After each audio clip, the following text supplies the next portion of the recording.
صفحہ نمبر 109۔ سبق کا نام ہے کنڈکٹر اور اس کی مصنفہ ہیں الطاف فاطمہ۔ سب سے پہلے دیکھتے ہیں مشکل الفاظ کے معنی۔ لفظ سے خط مستقیم مطلب سیدھی لکیر یا دو نقطوں کے درمیان چھوٹی سے چھوٹی لکیر۔ بھول بھلیاں معنی زندگی کے پیچ و خم یا نشیب و فراز یا گورکھ دھندا۔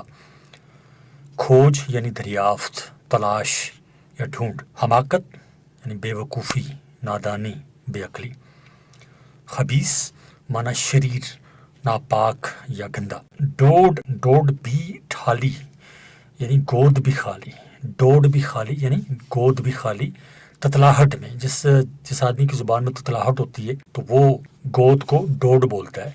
تو ڈوڈ بھی ٹھالی کا مطلب ہوگا گود بھی خالی، یعنی تتلاہٹ کے انداز میں بولے جانے والے الفاظ۔ رہ جی آگے بیری یعنی دشمن یا مخالف۔ بہی خواہ خیر خواہ یا اچھا چاہنے والا۔ سٹیاں یعنی سونٹا کی جمع یعنی ڈنڈا، لاٹھی یا عصا۔ سلواتیں سنانا، برا بھلا کہنا۔ کنکھیوں سے دیکھنا، ترچھی نظروں سے دیکھنا یعنی آنکھیں چرا کر یا بچا کر دیکھنا۔ کرب رنج و الم یا دکھ یا تکلیف۔ بے بسی، بے اختیاری، مجبوری، لاچاری۔ اسرار تمتماہٹ یعنی رازوں سے بھرپور چمک دمک۔ اسرار یعنی سر کی جمع ہے، راز یا بھید۔ اچاٹ یعنی بیزار یا اکتایا ہوا۔ بادی النظر یعنی دیکھتے ہی یا ابتدائی یا سرسری نظر میں۔ صفحہ نمبر 110۔ نکٹو یعنی ناکارہ یا نکما یا بے وقوف۔ فوقیت یعنی بڑائی یا ترجیح۔ پچھواڑا یعنی گھر کی پشت یا مکان کا عقب یا پچھلی طرف۔ جل ترنگ ساز کا نام ہے جو چینی پیالوں میں پانی بھر کر تیلیوں سے بجاتے ہیں۔ الغوزہ بانسری کے قسم یا ایک ساز۔ الکسی سستی یا کاہلی۔ قوس قزح یعنی دھنک جسے انگریزی میں ہم کہتے ہیں ریمبو۔ لم دوڑے یعنی پتنگ لڑانا یا کنگوا یا گدی لڑانا۔ ڈومن ایک پرندے کا نام ہے۔ ڈربے پرندوں کے رہنے کی جگہ۔ پٹھوڑے یعنی پرندے یا جانور کا جوان نر بچہ۔ جید مرغ یعنی طاقتور مرغ یا زبردست مرغ یا عمدہ مرغ۔ انگلیاں چٹکانا یعنی انگلیوں کو ایسے کھینچنا کہ ان میں سے چٹ چٹ کی آواز آئے۔ نیموا آنکھیں یعنی ادھ کھلی آنکھیں۔ کوسنا برا بھلا کہنا یا پیٹنا۔ منچلا نڈر، بہادر، دلیر یا بے باک۔ سریلی آواز یعنی میٹھی آواز۔ اللہ اکبر یعنی اللہ بڑا ہے۔ پاسبان محافظ، رکھوالا یا حفاظت کرنے والا۔ ابدیدہ ہونا مانا آنکھوں میں آنسو آنا، آنکھیں بھر آنا۔ ارتھی اس کی واحد ہے، جمع ہے ارتھیوں، اس کا مطلب ہے ہندوؤں کا جنازہ۔ ٹھنس کر بیٹھنا یا تنگ اور قریب بیٹھنا۔ کیوں نہیں یعنی تتلے الفاظ، یہ جب کیوں نہیں تتلا پن ہے تو وہ کہے گا کیوں نہیں۔ صفحہ نمبر 111۔ بالٹل ہے تتلے الفاظ ہیں تو مطلب ہوتا ہے بالکل ہے۔ بالکل ہے جب تتلے انداز میں کہیں گے تو ہوگا بالٹل ہے۔ حزاب یہ بھی تتلے الفاظ ہیں۔ عذاب اور جو اصل لفظ ہے وہ ہے خراب، جس کو ہم تتلے انداز میں کہیں گے تو ہوگا حزاب۔ وائسرائے انگریزی بادشاہ کا رائب۔ بر صغیر پر انگریزوں کے دور حکومت میں برطانیہ کی طرف سے بھیجے گئے سب سے بڑا عہدیدار وائسرائے کہلاتا تھا، یعنی حکومت برطانیہ کا نائب۔ وحشت یعنی خوف، ڈر یا گھبراہٹ۔ پھٹکار یعنی بے رونقی، بد دعا، ذلت، خواری یا لعنت۔ طمانینت مانا اطمینان و سکون۔ چہرہ فق ہونا مانا چہرہ زرد ہونا۔ کاہے کو مانا کس لیے یا کیوں۔ ہونک مانا احمق یا بے وقوف۔ خناس مانا سرکش یا وسوسہ ڈالنے والا یعنی شیطان۔ بوکھلا کر مانا گھبرا کر یا ڈر کر۔ نکل اور اصل لفظ نکل اور جب تتلے میں کہیں گے تو کہیں گے نٹل۔ پاکستان یا پاکستان تتلے الفاظ میں پاکستان کو کہیں گے پاکستان یا پاکستان۔ تتلے الفاظ میں پاڈل اور صحیح لفظ ہے پاگل۔ تنبیہ کرنا یعنی خبردار کرنا یا دھمکانا۔ لہن یعنی آواز یا صدا۔ ایکسائٹڈ یعنی پرجوش۔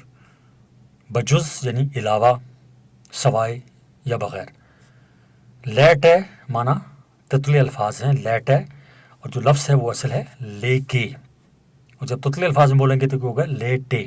بن ٹے تتلے الفاظ ہیں اور جو لفظ ہے وہ ہے بن کے۔ ہم جولی بچپن کا ساتھی، ہم عمر یا لنگوٹیا۔ صفحہ نمبر 112۔ مواج سمندر، موج کی جمع ہے مواج یعنی سمندر کی لہریں۔ مستعد یعنی تیار یا چست۔ وضاحت طلب۔ نمبر 1، پلاسی، جنگ پلاسی۔ یہ جنگ 23 جون 1757 کو بنگال میں پلاسی کے مقام پر انگریزوں اور نواب سراج الدولہ کے مابین لڑی گئی، جس میں نواب سراج الدولہ کو شکست ہوئی تھی۔ 2، سرنگا پٹم۔ یہ میسور کا دارالخلافہ تھا اور یہاں میسور کا حکمران سلطان فتح علی خان ٹیپو اور انگریزوں کے درمیان صلح کا معاہدہ طے پایا تھا۔ شملہ کانفرنس 1942 تا 1946 مختلف اوقات میں مسلم لیگ اور کانگریس کے مابین آئینی اصلاحات کے لیے شملہ کانفرنسیں منعقد ہوئیں، مگر یہ اجلاس بے نتیجہ ہی رہے۔ لارڈ ویول ہندوستان کا وائسرائے تھا اور 1942 سے 1946 تک جتنے بھی شملہ کانفرنس منعقد ہوئے ان کی سربراہی ہی میں ہوئے۔ ان کے بعد لارڈ ماؤنٹ بیٹن وائسرائے ہند مقرر ہوئے۔ لیاقت علی خان، نوابزادہ لیاقت علی خان تحریک آزادی کے رہنما، قائد اعظم کا دست راست اور پاکستان کے پہلے وزیر اعظم تھے۔ لیاقت باغ راولپنڈی میں گولی مار کر ان کو شہید کر دیا گیا۔ سید اور مغل خون کی آمیزش۔ سید قوم حضرت علی رضی اللہ تعالیٰ عنہ کی اولاد ہے جو حضرت بی بی فاطمہ رضی اللہ تعالیٰ عنہا کے بطن سے ہے۔ سید قوم اسلام کی پابند اور اخلاقیات کے اعلیٰ مرتبے پر فائز تھے اور اخلاقی و اسلامی تعلیمات کا پرچار کرتے رہے۔ دنیاوی جاؤ جلال اور شان و شوکت ان کی نظر میں کوئی حیثیت نہیں رکھتے تھے۔ اس کے برعکس مغل خاندان یا قوم دنیاوی شان و شوکت اور عیش و عشرت کا دل دادا تھی۔ یہ دونوں اقوام ایک دوسرے کے بالکل متضاد ہیں۔ یہی وجہ ہے کہ مصنفہ نے لالو کے حوالے سے اس کی اب کی یعنی موجودہ زندگی اور بچپن کی زندگی کو ان دونوں خاندانوں کے ملاپ سے تعبیر کیا ہے، جس میں یہ دونوں خوبیاں ہیں۔ صفحہ نمبر 113، خلاصہ سبق۔ کنڈکٹر نامی افسانہ الطاف فاطمہ کی ایک سچی کہانی ہے۔ یہ ان کے افسانوں کے مجموعے تار عنکبوت سے لیا گیا ہے۔ اس میں وہ لالو کا قصہ بیان کرتی ہیں کہ کس طرح وہ اپنی توتلی زبان میں بات کرتا ہے اور تحریک آزادی کے حوالے سے ان کے کردار پر روشنی ڈالی ہے۔ مصنفہ اس حوالے سے ہمیں بتاتی ہیں کہ تحریک آزادی میں بڑوں کے ساتھ ساتھ بچوں نے بھی بڑھ چڑھ کر حصہ لیا ہے۔ انہوں نے اپنے افسانے کو کنڈکٹر کا عنوان دے کر لالو کا ذکر ان الفاظ میں کیا ہے کہ اس کا خاندان مصنفہ کے چھوٹے سے گھر میں قیام پذیر تھا اور لالو اس کا ہم جماعت تھا جو پڑھائی کے معاملے میں بالکل کورا تھا۔ جب ماسٹر صاحب انہیں پڑھانے آتے تو اکثر لالو کو برا بھلا کہتے کہ وہ کسی کام کا نہیں ہے۔ افسانہ نگار کے مطابق لالو اکثر گہری سوچوں میں گم رہتا، جس کی بنا پر بچے اکثر اس کا مذاق اڑاتے کہ وہ مستقبل میں کچھ نہیں بنے گا، کیونکہ اس کی پراسرار شخصیت کسی پر نہیں کھل رہی تھی۔ مسلم لیگی جلسوں میں اس کی شمولیت پر اس کی والدہ نے اسے ڈانٹا اور والد سے شکایت کی، مگر اس کے والد کا بھی یہی جواب تھا کہ بیگم اب تو ہر زبان پر یہ نعرہ ہے کہ لے کے رہیں گے پاکستان اور بن کے رہے گا پاکستان۔ اور بالآخر 14 اگست 1947 کو پاکستان معرض وجود میں آیا۔ افسانے کے اختتام پر افسانہ نگار کہتی ہیں کہ پاکستان بننے کے بعد چونکہ وہ پاکستان آئیں، وہ دونوں اور دیگر ساتھی ایک دوسرے سے بچھڑ گئے، لیکن ہر سال 14 اگست کو اسے لالو کی یاد ضرور آتی تھی۔ کافی عرصے بعد جب مصنفہ کو کسی شادی میں شرکت کے لیے کراچی جانے کا اتفاق ہوا تو وہاں ان کی ملاقات لالو اور دیگر ہم سبق اور ہم جولیوں سے ہوئی، جس پر ان کی خوشی کی انتہا نہ رہی۔ مصنفہ کے پوچھنے پر لالو نے انہیں بتایا کہ وہ ایک بس کنڈکٹر ہے، اس نے ایک استانی کے ساتھ شادی بھی کر لی ہے اور ایک نائٹ کالج میں پڑھنے کے لیے بھی جاتا ہے۔ اس کی بات غور طلب ہے کہ پاکستان یعنی ہمارا ملک ایک بس ہے اور ہم سب اس کے کنڈکٹر ہیں، بس یہ گاڑی چلتی رہنی چاہیے۔ لب لباب۔ افسانہ سے جیسا کہ واضح ہو رہا ہے کہ تحریک آزادی میں بڑوں کے ساتھ ساتھ بچوں نے بھی بھرپور حصہ لیا اور آج اللہ کے فضل و کرم سے ہم ایک آزاد وطن کی آزاد فضا میں سانس لے رہے ہیں۔ یہ افسانہ مصنفہ کی آپ بیتی یا سرگزشت دکھائی دیتی ہے۔ اس سبق میں لالو کے یہ الفاظ کہ یہ ملک ایک بس ہے اور ہم سب اس کے کنڈکٹر ہیں، بس یہ خیال کرنا چاہیے کہ یہ گاڑی چلتی رہے۔ ہمارے لیے یہ سبق پوشیدہ ہے اس میں کہ پاکستان جو لازوال قربانیاں دینے کے بعد قائم ہوا ہے، یہ ہماری پہچان ہے اور اسے اسلام کا ایک مضبوط قلعہ بنانے کے لیے ہمیں بھرپور کردار ادا کرنا چاہیے، چاہے ہم زندگی کے کسی بھی شعبے سے تعلق رکھتے ہوں۔ اس کی تعمیر و ترقی کو ہر چیز پر اولویت دیں۔ صفحہ نمبر 114، اقتباس کی تشریح۔ زندگی تو ایک دلچسپ بھول بھلیاں ہے جس میں بے شمار دائرے بند راستے اور کئی الجھے ہوئے خطوط آتے ہیں، اور اپنی راہ کی تلاش میں کوئی ان الجھے ہوئے خطوط کو کیوں کر سلجھاتا ہے اور اپنی راہ کی کھوج لگاتا ہے۔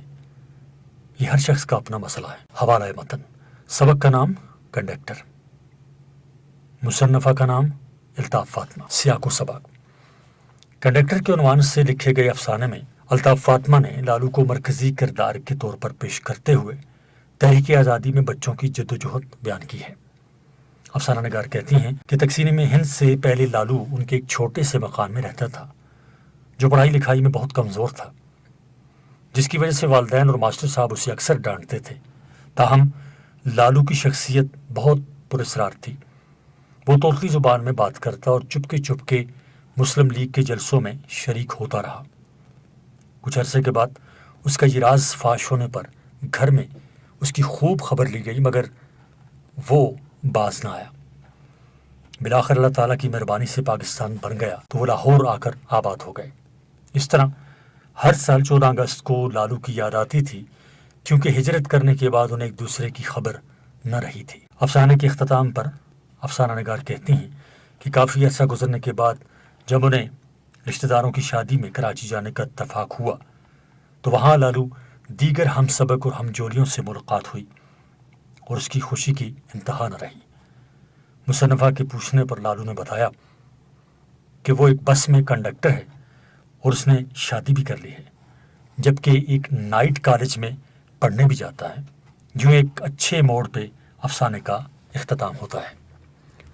صفحہ نمبر 115، اقتباس کی تشریح۔ زیر نظر اقتباس میں افسانہ نگار کہتی ہیں کہ زندگی ایک دل موہ لینے والے نشیب و فراز کا نام ہے، جس میں لاتعداد پیچ و خم ہیں۔ یہ اگر ایک طرف بہت خوبصورت اور رنگین ہے تو دوسری طرف اس میں کئی پیچ در پیچ راستے اور بے شمار مسائل ہیں۔ انسان کو بے شمار الجھی ہوئی گتھیوں کا وقتاً فوقتاً سامنا کرنا پڑتا ہے۔ بقول میں درد، زندگی ہے یا کوئی طوفان ہے، ہم تو اس جینے کے ہاتھوں مر چلے۔ انسان کو اگر زندگی میں ایک طرف خوشی اور راحتیں ملتی ہیں اور اس کی رنگینیوں میں کھو جاتا ہے تو دوسری طرف ایسے راستوں سے پالا پڑتا ہے جہاں اس کے بھٹکنے کا خدشہ ہوتا ہے۔ اب انسان ان راستوں میں سے کیسے کامیاب ہو کر نکلتا ہے یا اس میں اپنا راستہ تلاش کرتا ہے، یہ ہر شخص کا ذاتی مسئلہ ہے۔ کون کمر کس کر ایسے حالات کا مقابلہ کرتا ہے اور کون زندگی کے اس پیچ و خم میں کھو کر رہ جاتا ہے۔ اب ہے مشقی سوالات کا حل۔ سوال نمبر 1، مندرجہ ذیل سوالات کے جواب لکھیں۔ الف، لالو کے بارے میں ماسٹر صاحب کیا کہتے ہیں؟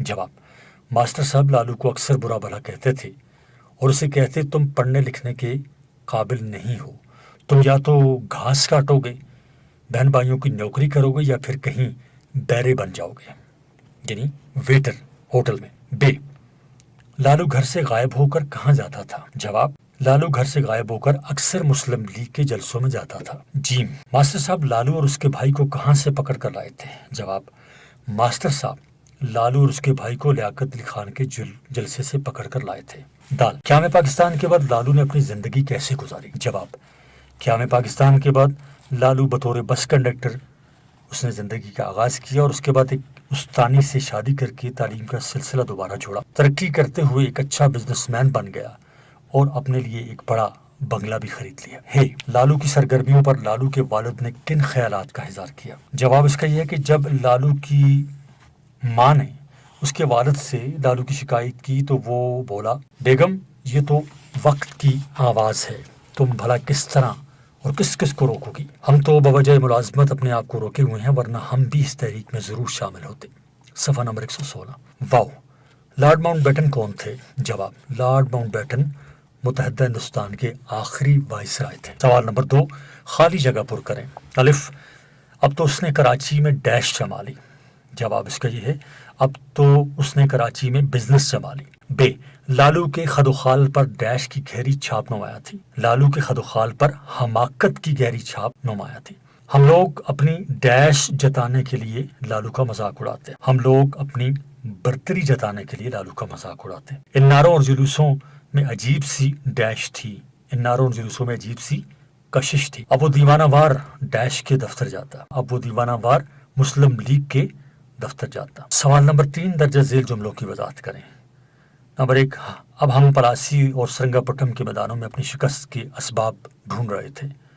2 اب ہم کس کس کو روکیں گے، یہ تو وقت کی آواز ہے، زبان خلق ہے. 3 کسے خبر تھی وہ انتظار کر رہا ہے. جواب. وضاحت. جو پہلا ہم نے جملہ پڑھا اس کی وضاحت اب اس طرح ہوگی. ہم پلاسی اور سرنگا پٹم کے میدانوں میں اپنی شکست کے اسباب ڈھونڈ رہے تھے. اس کا جواب یہ ہے کہ افسانہ نگار الطاف فاطمہ لالو کے حوالے سے بات کرتی ہیں اور کہتی ہیں کہ اسے پڑھائی لکھائی سے کوئی لگاؤ نہ تھا، جبکہ ہم پڑھنے والے اس کے ہم اثر ہمیشہ سے اپنی پڑھائی اور امتحانات کی سوچوں میں ہی گم رہتے. ہمیں حساب یعنی ریاضی اور تاریخ پڑھنے سے ہی فرصت نہ تھی. جب ہم جنگ پلاسی جو کہ انگریزوں اور نواب سراج الدولہ کے مابین لڑی گئی تھی اور میسور کے دارالخلافہ سرنگا پٹم کی لڑائی میں مسلمانوں کی شکست کے اسباب پڑھ رہے تھے، اس وقت لالو آزادی کی جدوجہد میں مصروف تھا. وہ ایک نئی دنیا کے بارے میں سوچ رہا تھا اور ہم سے زیادہ ملکی حالات سے باخبر تھا. دوسری وضاحت. اب ہم کس کس کو روکیں گے، یہ تو وقت کی آواز ہے، زبان خلق ہے. اس کی وضاحت اس طرح ہے. مصنفہ کے مطابق جب لالو کی ماں نے اس کے والد سے کہا کہ وہ لالو کو جلسے جلوسوں میں جانے سے روکے تو اس کے والد نے جواب دیا کہ بیگم، اس آزادی کی تحریک میں تو ان گنت لوگ شامل ہو چکے ہیں، ہم کس کس کو خبردار کریں گے، اور یہ سب کچھ تو اب وقت اور مسلمانوں دونوں کا تقاضا ہے. اب تو ہر ایک کی زبان پر ایک الگ اور آزاد وطن کا مطالبہ ہے. صفحہ نمبر 117. تیسرا جو جملہ تھا وہ یہ تھا کہ کسی خبر تھی وہ انتظار کر رہا ہے. تو اس میں جو وضاحت ہے وہ یہ ہے کہ لالو جو کہ پڑھائی لکھائی میں بالکل دلچسپی نہ لیتا تھا اور اپنے فارغ اوقات میں پتنگ بازی کرتا یا پھر پرندوں کو آپس میں لڑاتا، لیکن مصنفہ کے مطابق قیام پاکستان کے بعد تو وہ بالکل بدل گیا ہے. وہ ایک بڑا آدمی بن گیا ہے، معاشرے میں سر اٹھا کر چلتا ہے، دنیاوی معاملات پر عبور رکھتا ہے. الطاف فاطمہ کے مطابق انہیں پاکستان کی صورت میں اب اپنی منزل مل گئی ہے. جب وہ بیکار کسی درخت کے سائے تلے چارپائی بیٹھ کر گہری سوچ میں بیٹھا ہوتا تو ہم سمجھتے کہ یہ اپنی بیکاری سے اکتا گیا ہے، لیکن اب سمجھ میں آیا کہ وہ اس وقت کا انتظار کر رہا تھا جب وہ ایک آزاد وطن کا باسی ہوگا. سوال نمبر 4. لالو اپنی تعلیم اور امتحانوں کو چھوڑ کر جلسے جلوسوں میں شریک ہوتا، کیا اپنے مستقبل کو داؤ پر لگا کر اس کا یوں جلسے جلوسوں میں جانا درست تھا؟ جواب. لالو جس وقت تعلیم اور امتحانوں کو چھوڑ کر جلسے جلوسوں میں شریک ہو رہا تھا تو یہ اس وقت کا تقاضا تھا، کیونکہ اس وقت ایک آزاد ملک پاکستان بنانے کی تحریک چل رہی تھی اور آزادی کی ایک سانس غلامی کی پوری زندگی سے بہتر ہے. اختر شیرانی کہتے ہیں، عشق و آزادی بہار زیست کا سامان ہے، عشق میری جان، آزادی میرا ایمان ہے. عشق پر کر دوں فدا میں اپنی ساری زندگی، عشق پر کر دوں فدا میں اپنی ساری زندگی، لیکن آزادی بھی میرا عشق بھی قرباں ہے. اس لیے لالو کا مستقبل آزادی سے وابستہ تھا، کیونکہ جب اس کی قسمت میں پڑھنا لکھنا لکھا تھا تو ملک کی آزادی کے بعد بھی اس نے پڑھ لیا. لیکن اگر ایک غلام ملک میں بھی پڑھ لیتا تو غلام کا غلام ہی رہتا. موجودہ حالات میں ہمارا طلباء کو یہی مشورہ ہے کہ وہ اپنی تمام تر توجہ تعلیم پر مرکوز کریں اور تعلیمی اداروں میں ہر قسم کی سیاست بازی سے گریز کریں تاکہ پڑھ لکھ کر وہ پاکستان کی ترقی میں اپنا بھرپور حصہ ڈال سکیں. اب ہے جی مرکب جملے اور استدراکی جملے.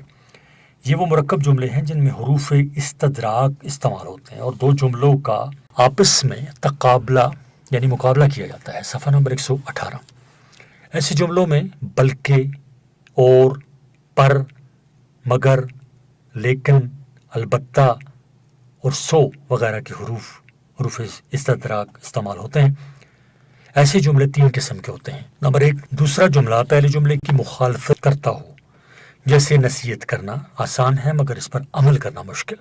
بعض اوقات ایسے جملوں کے شروع میں اگرچہ آتا ہے، جیسے اگرچہ وہ غصے کا تیز ہے لیکن دل کا برا نہیں. 2، دوسری قسم ان جملوں کی ہے جن میں دوسرا جملہ پہلے جملے کو ایک حد تک محدود کر لیتا ہے، جیسے اس کا حافظہ تو اچھا ہے پر وہ اس کو استعمال میں نہیں لاتا.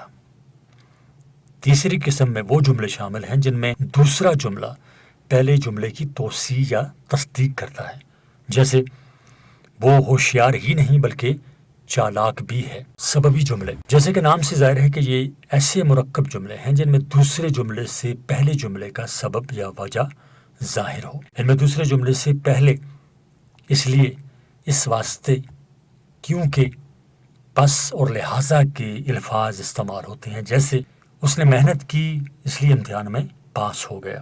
2، ہم ارکان اسلام کو پوری طرح ادا کرتے ہیں کیونکہ ہم مسلمان ہیں۔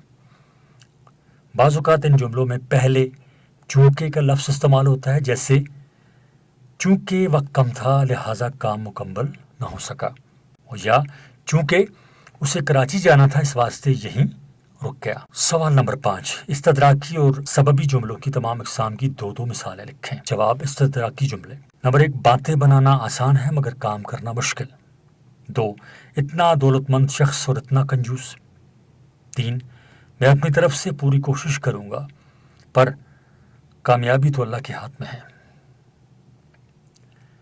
4، وہ کوشش تو کرتا ہے لیکن راستہ دشوار ہے۔ 5، تم صرف نالائق ہی نہیں بلکہ کامچور بھی ہو۔ 6، وہ نہ صرف خود پڑھتا ہے بلکہ دوسروں کو بھی پڑھاتا ہے۔ یہ تو استدراکی جملوں کی قسمیں تھیں، اور اب ہیں سببی جملے۔ صفحہ نمبر 119۔ نمبر 1، وہ سب سے الگ تھلگ رہتا ہے اس لیے کوئی اس سے تعلق نہیں رکھتا۔ 2، چونکہ اس نے محنت نہیں کی اس لیے ناکام ہو گیا۔ آخری سوال ہے، سوال نمبر 6، درجہ ذیل جملوں میں معاون افعال کی نشاندہی کریں۔ الف، ابرار معاشرے میں اپنا وقار کھو بیٹھا۔ اب بیٹھنا اس میں جو ہے وہ معاون فعل ہے یا امدادی فعل ہے۔ بے، ہجوم میں تو میرا دم گھٹنے لگا تھا۔ اب اس میں جو لگنا ہے نا وہ ہے امدادی فعل۔ جیم، کاش تم میچ جیت سکو۔ سکنا جو ہے اس میں وہ ہے معاون فعل ہے۔ دال، تمام طلبہ یک زباں بول اٹھے۔ اب اس میں اٹھنا جو ہے وہ امدادی فعل ہے۔ تھانے دار ملزم پر برس پڑا۔ اب جو پڑھنا جو ہے اس میں وہ معاون فعل ہے۔